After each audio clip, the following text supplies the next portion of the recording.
Hello, everyone. Good afternoon. Good morning. Thank you for joining this Explorance World 2026 Spotlight session. It's our second in our series. Excited to be with you all today. I'm Anastasia Tsimiklis, the Chief Marketing Officer at Explorance and your moderator for today's discussion. I'm really excited about today's conversation. It's a topic that many of us are actively thinking about. How do we continue to move beyond evaluating teaching to improving it in meaningful ways? It's a topic that's very top of mind, both here at Explorance and with our community. To talk about this topic, we actually have a fantastic group with us today.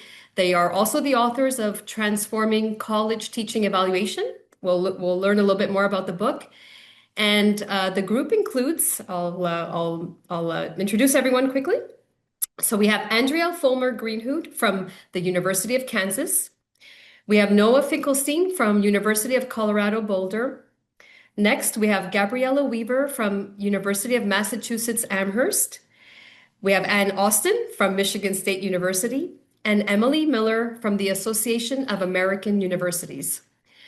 Their work is grounded in real-world insights and spans from a 7-year study that actually spans across 70 departments and includes 3 research universities. So you'll be hearing both research and about practical experiences today. We'll leave lots of time for questions, so please feel free to use the Q&A or the chat button on the bottom of your screen. So with that, let's get started. I'll invite each of our speakers to introduce themselves, and then we'll get started with our discussion. So Andrea? Sure, yeah. So I am Andrea Follmer Greenhoot, otherwise known as Dia. I'm at the University of Kansas. I am a professor of psychology. My specialty area is cognitive development. I also direct our Center for Teaching Excellence, and in that capacity have been working with faculty and departments on a range of educational improvement efforts, including this effort that we're going to talk about today, which is intended to better document and recognize and reward the excellent and innovative work that my colleagues are doing in teaching. So Noah, do you want to introduce yourself? Thank you so much, and what a pleasure it is to be here and join you all. My name is Noah Finkelstein. I'm a professor of physics and a director of the Center for STEM Learning here at the University of Colorado's Boulder campus. I'm a higher ed junkie. I'm passionate about the enterprise of higher education as a public good and transforming individual lives. And to that end, I'm thrilled to focus on the core enterprise of our educational mission here and see teaching evaluation as transformative of that. I've been leading the effort on our campus at the Boulder campus called the Teaching Quality Framework Initiative, which has spanned multiple colleges and many, many departments here in transforming teaching evaluation. Gabriella. Hi, everyone. I am a faculty member in the Department of Chemistry, professor of chemistry at the University of Massachusetts Amherst. And that is where I've been doing the work for TVAL with this team. I also serve as the Assistant Vice President for Academic Affairs and Research at the University of Massachusetts system level. Anne? Great, thank you. Hello, everyone. And Anastasia, thanks so much for hosting us today. I'm Ann Austin. I'm at Michigan State University. I'm a professor of higher education, and I've also at Michigan State held roles at the dean level and in the provost's office.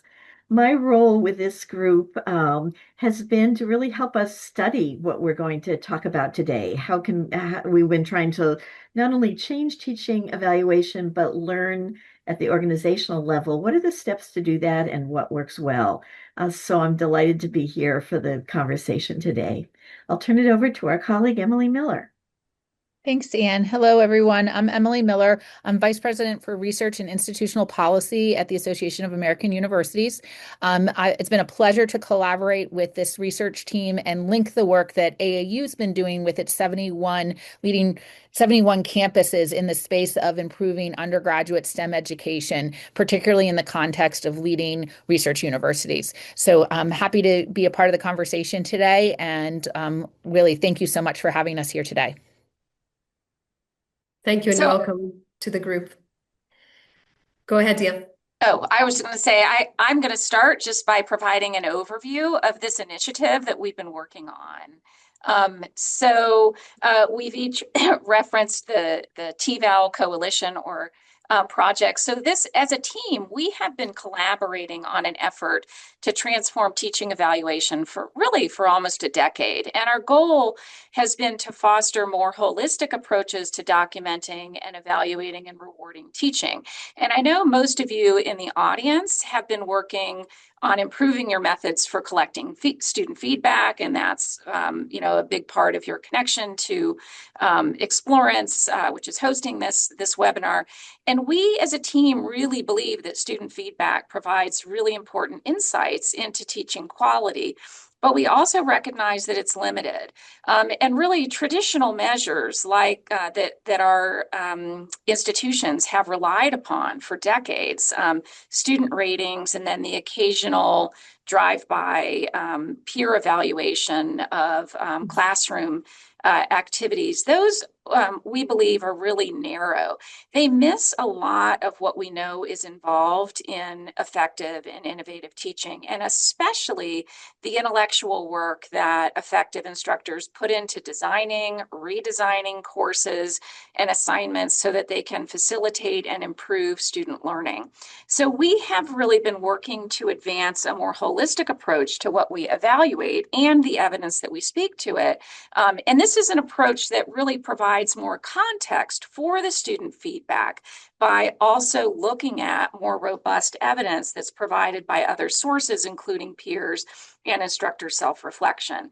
And so we really see this work on the reward and recognition system as instrumental in ensuring that we are supporting and sustaining the kinds of teaching that are needed to support student learning, student success, as well as to more adequately recognize the wide array of work that goes into effective teaching. So on this slide that you see here, there's an image that sort of captures this initiative that we have undertaken beginning in 2017. So we received support from the National Science Foundation to lead a multi-institutional initiative to advance more holistic forms of teaching evaluation. We call this TVAL. We have worked with we've worked with more than 80 academic departments at the University of Kansas, University of Massachusetts Amherst, and University of Colorado, with the goal of fostering new approaches to teaching evaluation that are more robust, more holistic, and more valid. And we've really focused on department level adaptation and integration of these methods into their evaluation systems for annual review, for promotion and tenure. And then approaching this iteratively so that departments can test and adapt and improve their methods over time. And in the process, we also have been developing a model for campus transformation. And our assumption, what we've argued, is that this work will support and sustain the adoption of effective and inclusive educational practices that support student success as well as faculty success. Now, during this time that we've been carrying out this initiative, as Anne mentioned, we have also been studying the entire adaptation process, and Anne has led that work, and that has led to some new insights about institutional change. And our recent book that came out in Harvard Education Press shares a number of the insights about advancing institutional change in that area. Additionally, we've been working with partners from other organizations, including Emily Miller, who is joining us today from the AAU, to advance a national dialogue and a movement for holistic teaching evaluation. So through all of this work, we've learned a lot. We've also seen a lot of change. So we've seen promotion and tenure processes change. We've seen faculty say that for the first time, their teaching contributions feel visible and feel recognized. We're seeing departments have conversations about teaching and learning that they've never had before. And so, and we're learning new things about how to do this work in different institutional contexts. So we hope to have some opportunities to share more details about this work and what we've learned from it, both in today's webinar and in our presentations in the Explorance conference later in June. Fantastic. So maybe we can start with some questions and to help guide our discussion, if that's okay. So Dia, Noah, I think one of the things that's kind of top of mind is there's so much work being done around course evaluation or teaching evaluations. Why change it? Why even try to bring change to this field? What do you think what do you think some of the challenges, what do you think the change are, what are the challenges that the changes are addressing, and why change now? I think I'll start here because I hinted at some of these in my opening comments, and then I'll hand it over to Noah to take the ideas a bit further. But I want to emphasize three drivers or three motivators for our work in this space. The first I really mentioned right at the outset. It's that, universities have long relied on student ratings, and then to a small degree, sometimes these occasional one-time classroom visits by a peer as their primary indicators of teaching quality. But as I've already mentioned, we feel that they really focus on a very narrow slice or sliver of teaching and the kinds of contributions that faculty members make to the educational mission of their institutions. And so we want to find, a lot, when I ask my faculty colleagues to reflect on how they spend their time on teaching,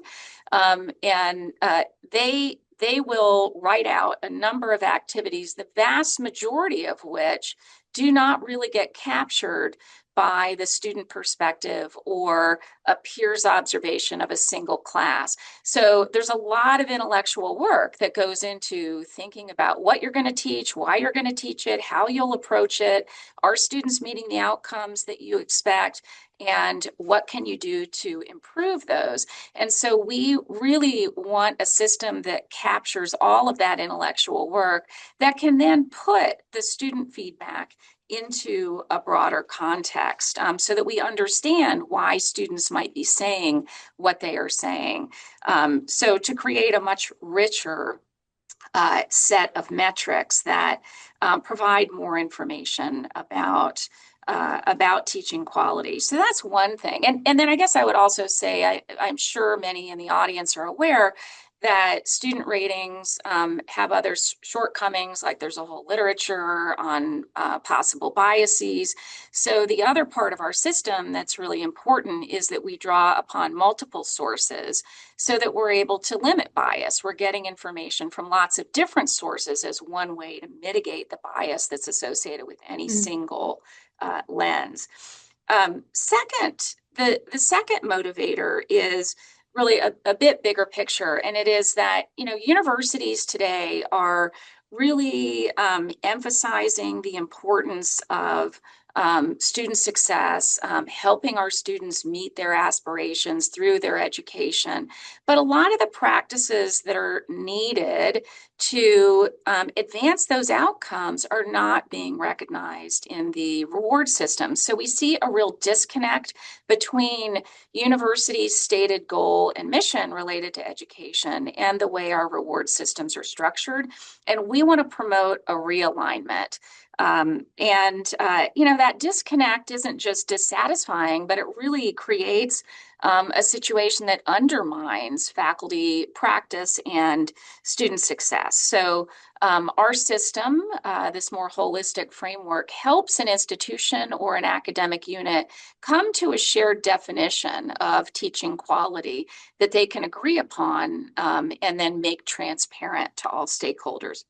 The last thing I'll say here that flows from the second point is that I think that we are not utilizing the evaluation system in ways that we could, particularly to foster improvement, continuous improvement, and a more developmental approach. And that by taking a more holistic approach, gathering input from multiple sources, we have found ways to create a more formative and developmental approach that we see as better for faculty success in the long run, as well as more supportive of student success. The group is nodding. No, I think you wanted to jump in And as I have well. to follow that. That's fabulous. This is exactly why we're doing this work. To zoom out just a little bit further on all of that, people are hungry for this kind of work. Individual faculty are seeking guidance on how to engage in our educational practices in a scholarly way and seeking to be valued and evaluated and developed towards those ends. So a holistic teaching evaluation approach provides appropriate feedback for development for our faculty within. Simultaneously, the public, and maybe all are seeing this, are asking for more accountability on higher education, to be able for us to document, are we engaging our learners? Are we supporting the development of our learners? And this is a mechanism for us to showcase the deep quality work that we're doing and the impact that we're having by engaging in these effective, equitable processes for the inclusion of students here and the development of our educational systems to those ends. We are holding ourselves accountable. We're seeing this also, and let me just underscore Dia's point here, that this is a process of continuous improvement. Our learners change over time. Our educational approaches are changing over time. There's this AI thing going on. Maybe you've seen it. Bottom line, we are providing tools that are evergreen for the development and continuous improvement of the core mission of our educational institutions, which, get this, is education. So, that's why we're engaged in it. This is why the project is not only being successful, but is in growing, and we're thrilled to be here and share it with you. Thanks. Thank you, Noah. A little bit about I think if we can learn a little bit more about the TVAL approach, I think Gabriella or Anne, you can provide us with some more context. Sure. So as Dia mentioned, the student opinion, it provides only a narrow slice of the teaching work that faculty do. And so if we want to have a complete understanding, we need to add additional perspectives. We know that the student perspective is important. In fact, it's probably critical in terms of a way to understand the teaching work as a whole that faculty do. But as you heard, faculty are doing part of their teaching in activities that take place outside of the classroom, as well as the work that they're doing with their students and in front of their students. So we need ways to capture that. And we developed our model in such a way that we can, well, think of it as triangulating. If you're triangulating something to get an understanding of where it is, you look at various points and figure out where they meet. And so we have developed our system to include the perspective from the faculty member themselves about specific aspects of what's taking place in their teaching and in their classroom and in the development of what they're going to do with those classes, and also from a third person. So who is that third person? Well, it varies. It depends on the institution, the culture of that institution, and the types of offices and units that are present, exactly where evaluation of teaching is done. In some cases, that third person could be a faculty member in the same department. It could be somebody from a Center for Teaching and Learning at that institution. It could be somebody from the same discipline, but at a separate institution. That's actually an example of some of the flexibility that's built into this model. The department really can figure out how they want to implement that third person. But the idea is we have information coming from three different perspectives at least: the student, the faculty member, and a third person. But then to really build that holistic system, we also want multiple types of evidence that are provided by those three perspectives. And so in our evaluation system, and we won't go into the details as was mentioned here, but hopefully you'll be at the June meeting and we're going to have some workshops and we're going to give a lot more detail. So you have these three perspectives, and we provide a variety of different types of forms of evidence that could be collected through those perspectives. And by assembling that compendium of information and looking at it, as Dia said, holistically, as a whole, where does it all point to together? Then that can be included in the review of a faculty member's teaching. Now, one of the things that has come up when we've spoken with departments about doing this is, well, how can you do this for every single course that we teach every single semester? You don't.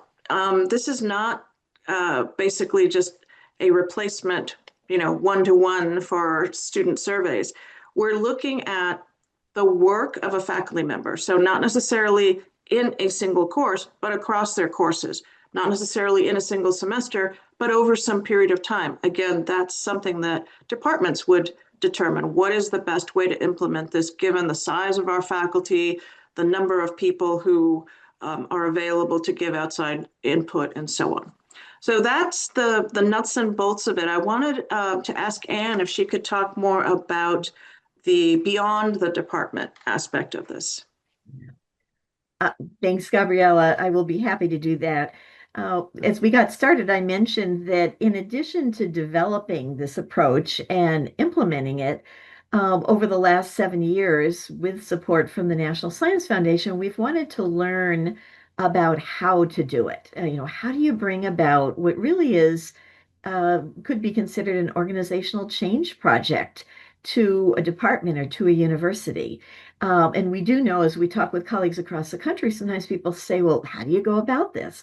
So we have been trying to learn about the process of implementing this kind of framework and this kind of approach.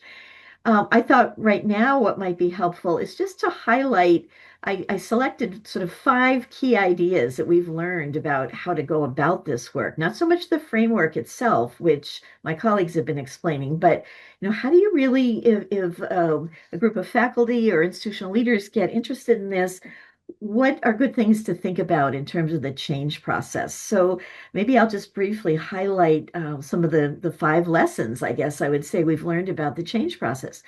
One of them that we're rather fond of highlighting when we talk to colleagues is the notion of thinking about a change like this, really changing teaching evaluation so it's more holistic, more transparent, more multidimensional, to think about it in a systemic kind of way, that it's not something to just say, well, next week we'll make a change, we'll announce it to the faculty, and there we'll have it. Generally, that doesn't work very well. And so we often talk about thinking about this kind of change from a top-down perspective. We need the support of administrative leaders. From a bottom-up perspective, we need the involvement of the faculty, and kind of a middle out, that we need the people like the department chairs and colleagues across the institution to be involved in supporting it. So we've learned a lot about, how do you really think about and then begin and fulfill a process like changing teaching evaluation from a systemic point of view. And one of the elements of that is to really be alert to the context. What's unique about a particular university or college or department? What needs to be taken into account? Maybe what are the priorities of that institution, and how might this kind of change be linked, say, to an institutional priority around elevating teaching, as an example.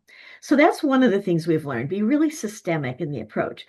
A second aspect we've learned, really, Gabriella and my other colleagues, I think, have highlighted this or implied it at least. We've learned that the department is a very good place to instantiate this work. Departments are where most faculty identify. It's their home base. It's certainly where our teaching is situated usually. So we've learned that it works very well to organize this work in a departmental context. And departments are different. A French department and how they approach teaching is going to be quite different, say, from a chemistry department or a business department. There's different approaches to teaching. There may be different elements of what they really want to highlight as they think about excellence in teaching.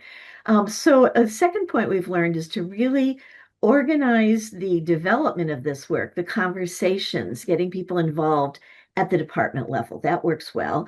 And it works very well then for departments to have opportunities to talk to each other and learn from each other, share ideas, share what's going well or what they're learning about how to move it forward. So that's kind of a second big idea, situate the work in a department.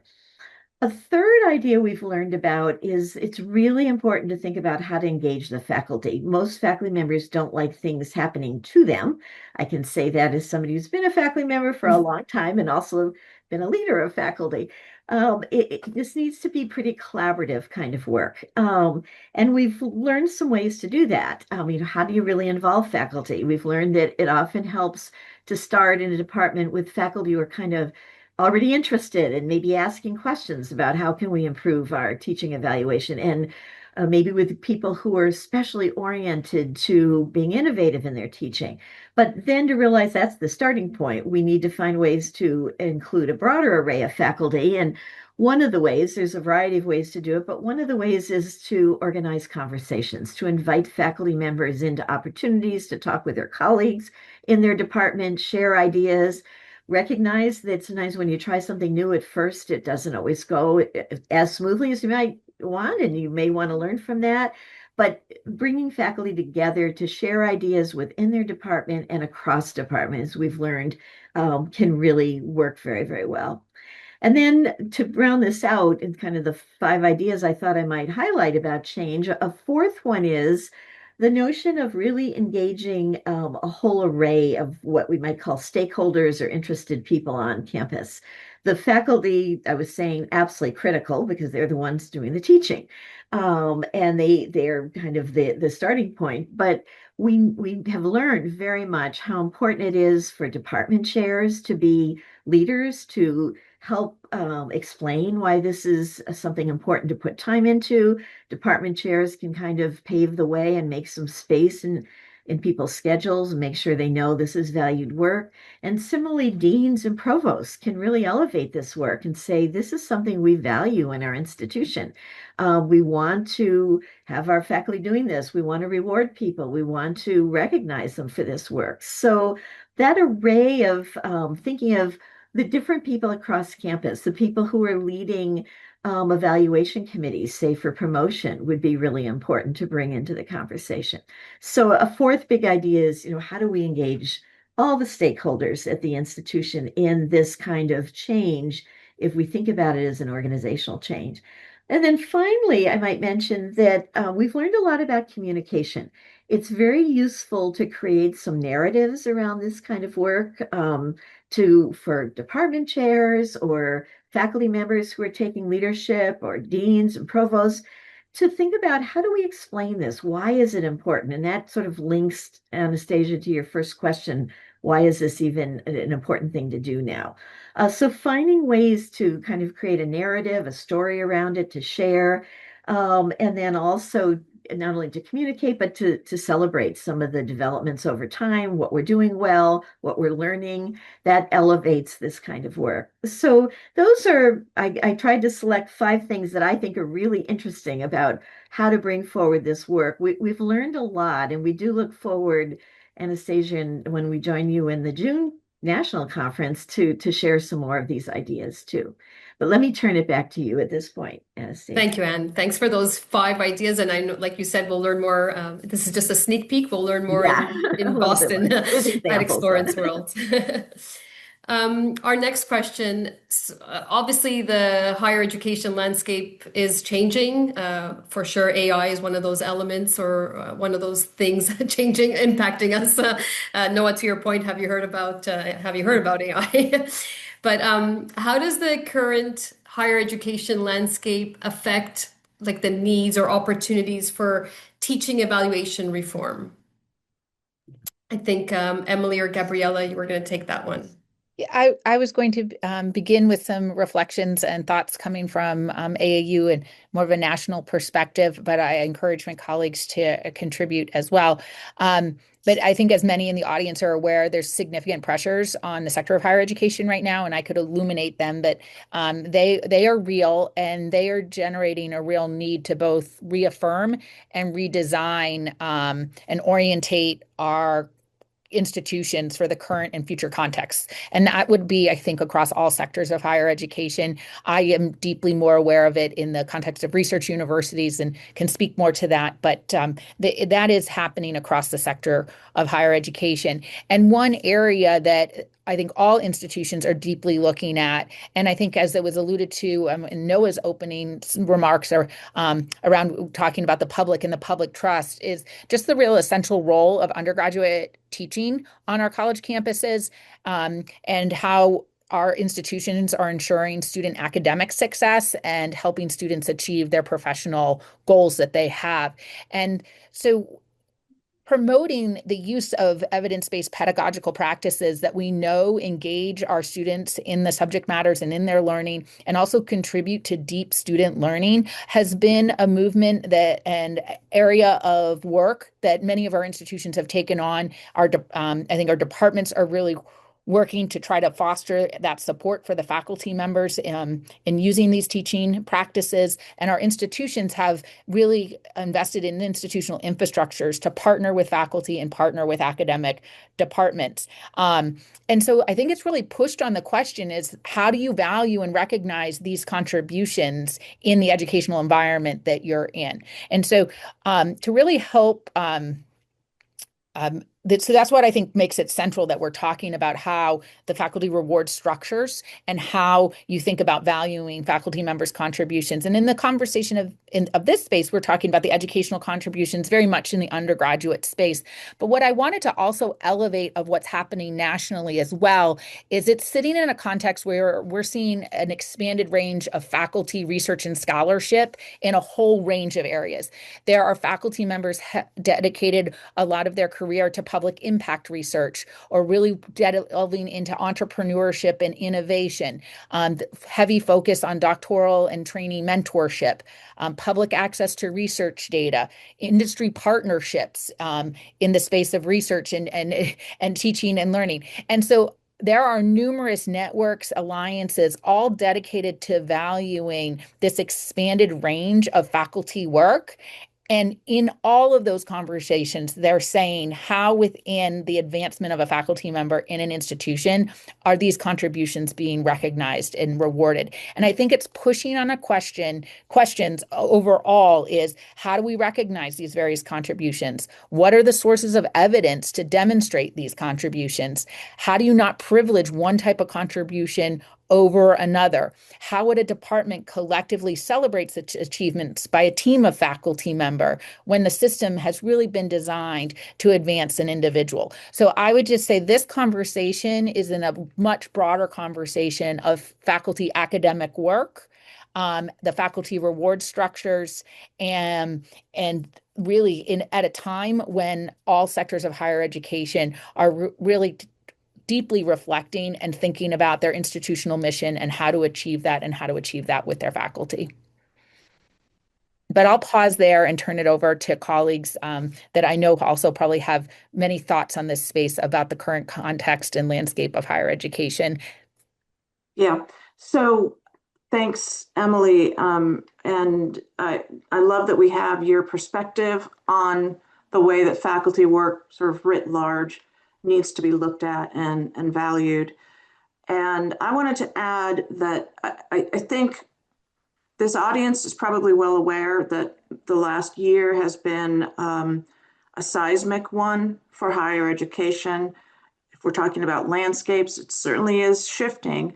And I think one of the things that we need to realize is that, regardless of what happens for the duration of this year or the next couple of years, the changes that have already occurred are going to have lasting impacts on the way that higher education needs to look at itself and needs to communicate with the broader population.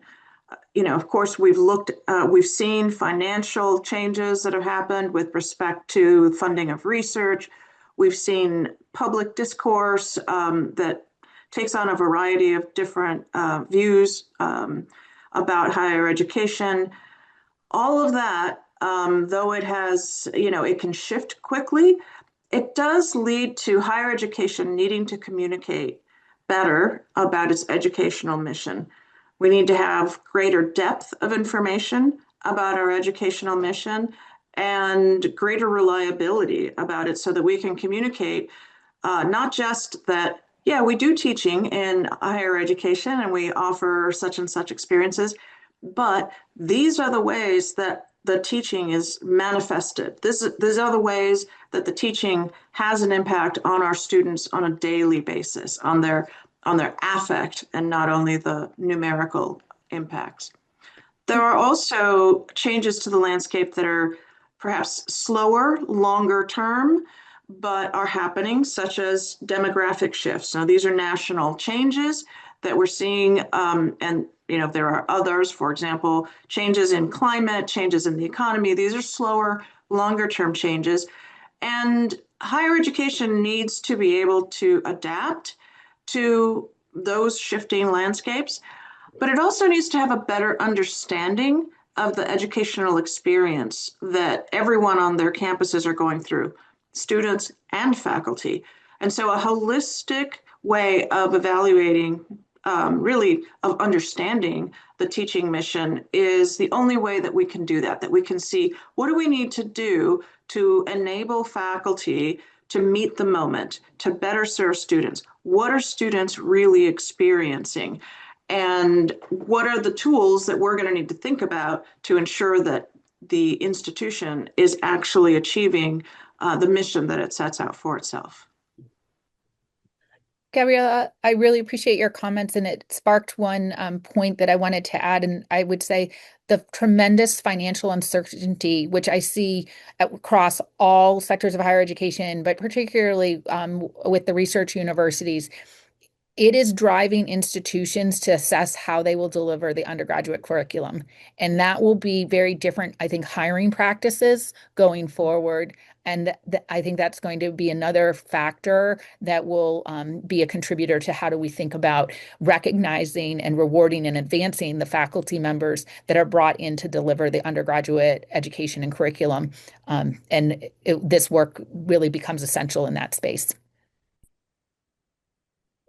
I agree. I'd like to ask our listeners to add any questions in the chat before we move on to our last question for the group. So again, you can just submit your question in the chat or the Q&A using the Q&A button at the bottom of your screen. Last question for the group. What's next?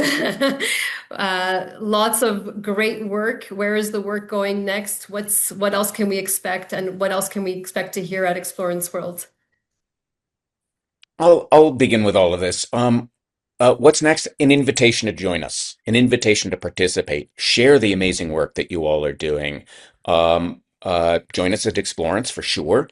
We are also in the midst of establishing an international coalition around the transformation of teaching evaluation. And this really should say an international alliance. Not only to support our Canadian friends, but really global efforts that are going on in this space to support and maintain an enterprise in higher education and that essential enterprise of quality educational practices and the broad array of not only faculty work that you mentioned, Emily, but also the broad array of members of the community who are engaged in this. I love the term vital faculty, or visiting instructors, teaching, adjunct, and lecturing faculty, or VITAL faculty. And to that end, we are building a community to engage in this common enterprise, supporting your individual forms of identity and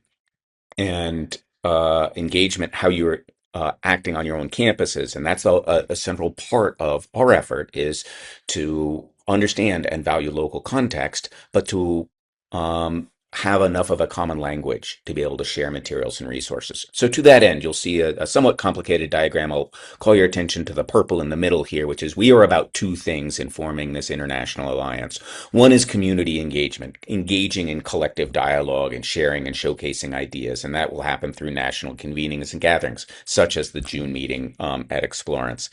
As well as online and virtual gatherings with that. And then on the right half, this alliance is looking to support individual campus-based transformation by doing professional development for those of you who are engaged in the hard work of transforming localized culture here and building collective learning communities here and sharing and showcasing of like-minded and like-approached institutional transformation projects. So that's at the center of this. This builds on decades of work here and in partnership with national and international organizations that you'll see at the top, the AACU, the AAU here. Thank you so much, Emily. The APLU, Association of Public and Land Grant Universities, AAAS, a scientific society, National Academies of Science, Engineering, and Medicine here, coordinated through a governance body that we are so pleased to have here.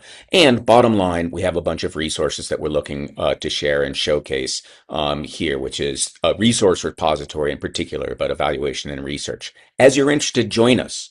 Here, I'll also put in the chat, if this goes out to everybody, um, an Alliance Interest Form.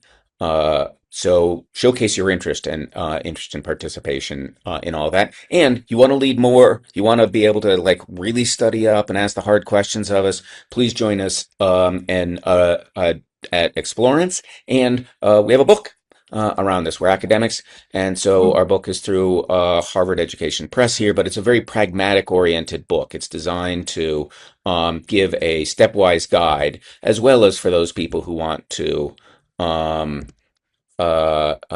channel their inner organizational change piece.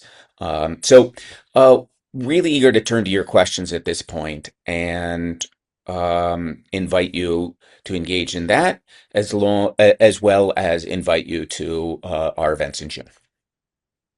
Thank you, Noah. And actually, we have a few questions that came in, so I'll just go through one by one, and I'll let the group chime in.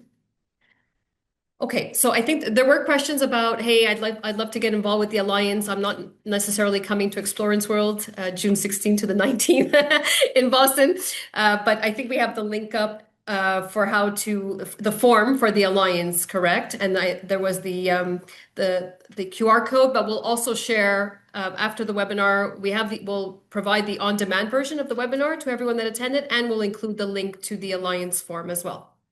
But we do hope that you can join us live in Boston.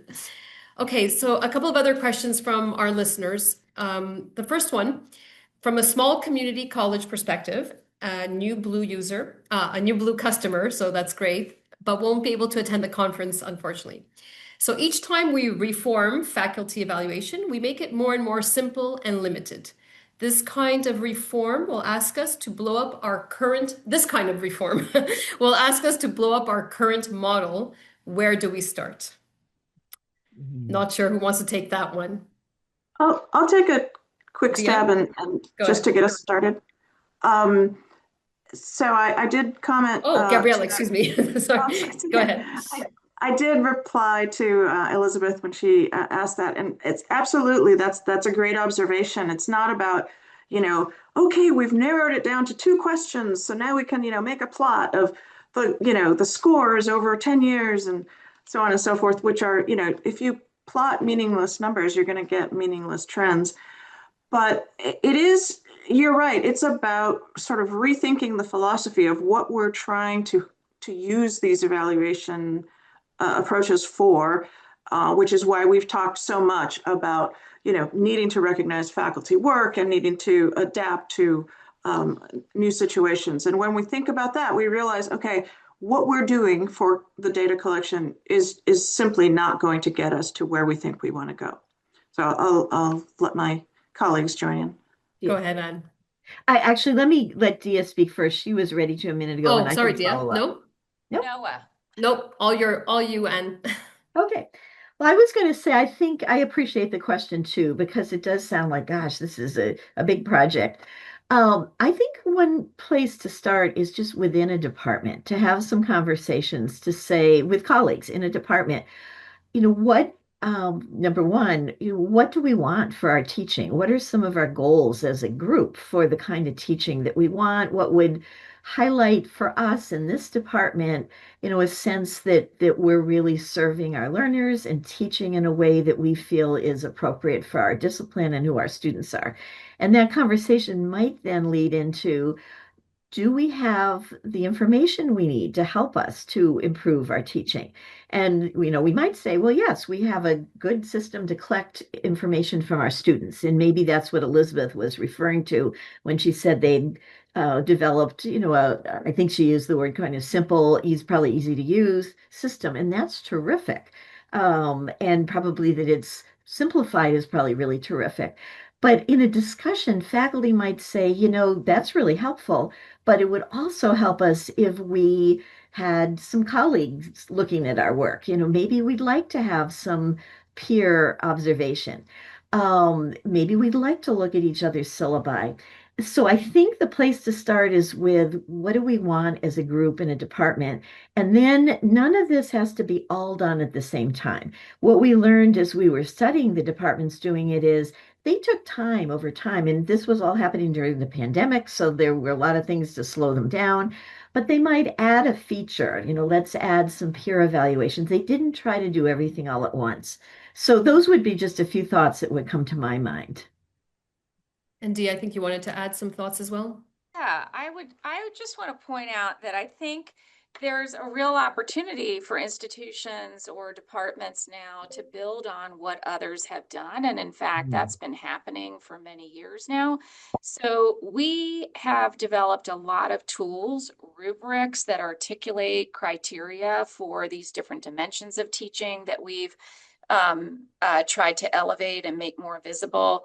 And those tools and resources like the rubric, that's really meant to be a starting point for departments or institutions to have that conversation about, what do we value? How do we envision teaching excellence in our unit and our disciplinary culture?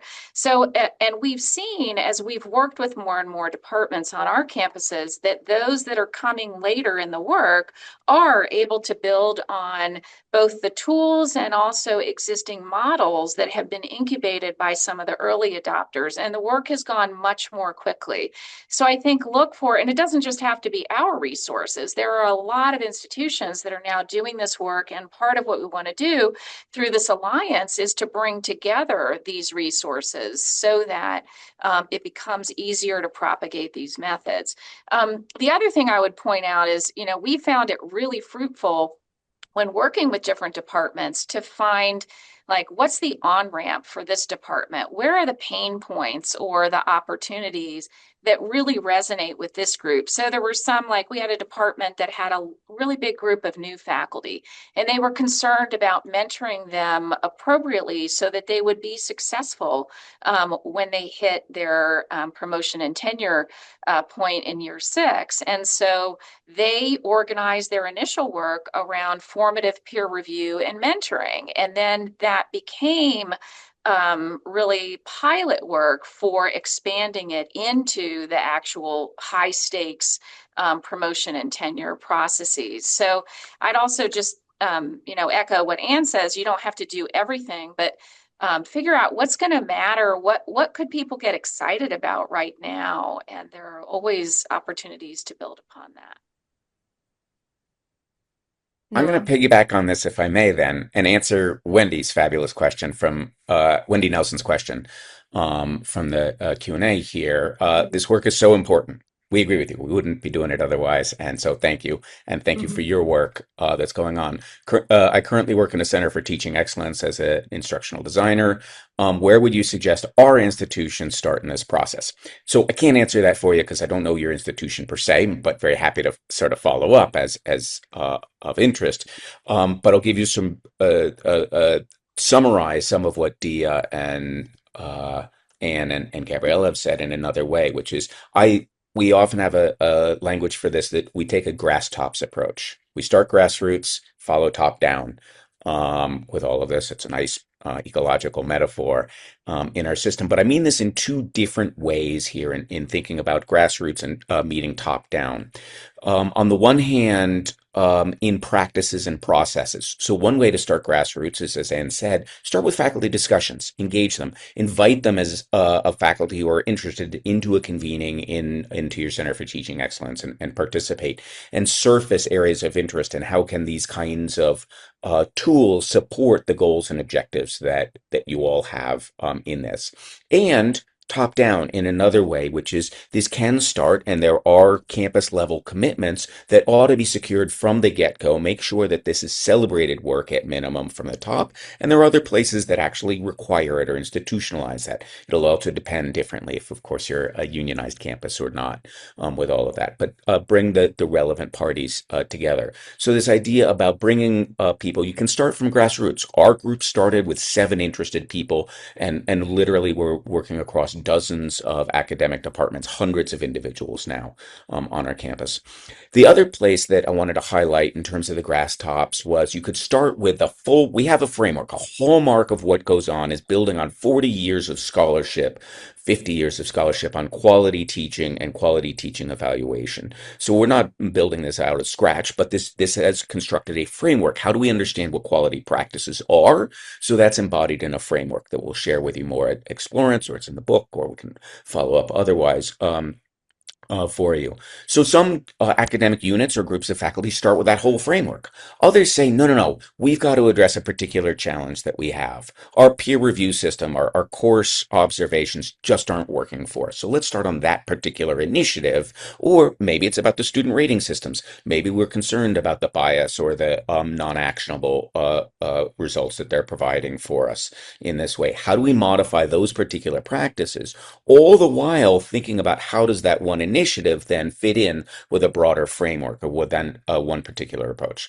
So the last thing I'll say is we have lots of resources and tools for institutional and organizational transformation, one of which is a readiness for change index. A metric, or is an academic unit ready to go about this work? Don't tell people to do work they're not prepared for, or let's support their development to come to that point. So it's a complicated endeavor. It's one that is really transformative of our environments, but can build from where we are to where we want to or need to be. Anastasia, Fantastic. if there's a moment, I'd like to just want to elevate and bring forth what this motivation by the department to be engaging in these conversations. I have found in working with the institutions, that's the safe door to enter the conversation with faculty.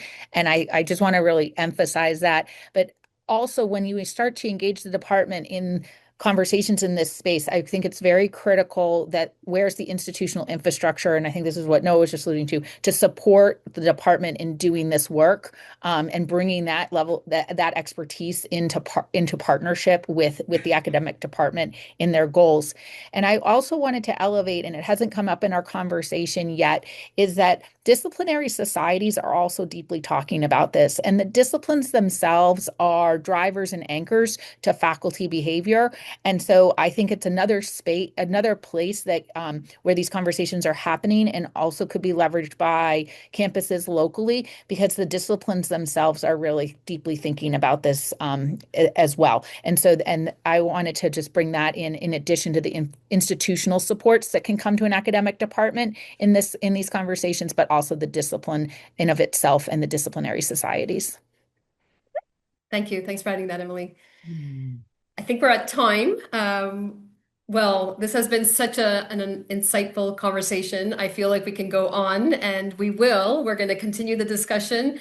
Maybe we could put up the slide just to showcase or to highlight. This group is going to take the main stage.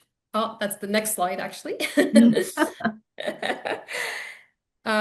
So, the other way. The other next slide. The other next slide. The next slide. There you go. Oh. Oops. So this group is coming to Explorance World. We got a little bit of a sneak peek of today's webinar about the work. So much goodness in your approach. We can see that maybe a more holistic teaching evaluations will help mitigate bias, will help provide better feedback to faculty, and ultimately optimize the learning experience for students. So really excited to welcome you back at Explorance World in June. Explorance World takes place June 16th to the 19th. Your keynote is on Thursday, June 18th at 1 p.m. We're going to continue this discussion for about 60 minutes and provide more time for Q&A. The team has graciously very generously added 2 breakout sessions to the Explorance World agenda, one being on June 18th, the morning, and one on Friday, June 19th. I believe the workshops, there are 2 different themes. Maybe we can take a moment to talk about the workshops, but they're very much intended small group format to help us answer some of these questions. How do I get started? This is my approach today. What are like the next 3 steps I should do? So I don't know if we want to just talk quickly about the workshops, but they are also part of the Explorance World agenda. Anastasia, would you like me just to really quickly highlight those 2? Perfect. So Thursday morning, June 17th, I think that it's an hour long, I believe, workshop. And that one will focus especially on our framework. What are the elements of a holistic, transparent, multidimensional approach to evaluation? So that one on Thursday morning will focus on the framework, the principles, how do you actually do this? Then that afternoon will be the keynote you just mentioned. And then on Friday morning, June 18th, we'll have another more informal workshop. That one's going to be focused on the organizational change dimensions of this. What do leaders, department chairs, deans, provosts, how do they actually go about facilitating and leading this work? A little bit more, we were briefly highlighting today, what have we learned about the processes of change? And some of that will answer some of these questions that we've just been talking about. How do you actually do this when there's a lot of other things to do? What about the fact that faculty are very busy? What does it look like to actually implement the framework? And that will be on Friday morning, June 18th. Perfect. So Thursday, June 18th and Friday, June 19th. My apologies. I'm sorry. Off a day. That's often the case. Thank you. Great. And maybe we could just go back one slide, just so I can highlight the final session as part of our Explorance World Spotlight session, May 21st, also at 2 p.m. Eastern. We will invite our customer from UNLV to talk about how integration with Explorance Blue transforms response rates and engagement, and their journey from how they've been successful in optimizing and increasing their response rates for better or more optimized student engagement. I want to thank you on behalf of myself and all of Explorance. Thank you for joining us today, to our speakers. Thank you to our customers and all of our audience that joined us today. And we look forward to continuing the conversation at Explorance World in Boston, June 16th to the 19th. Thank you all, and we'll talk very soon. Take care.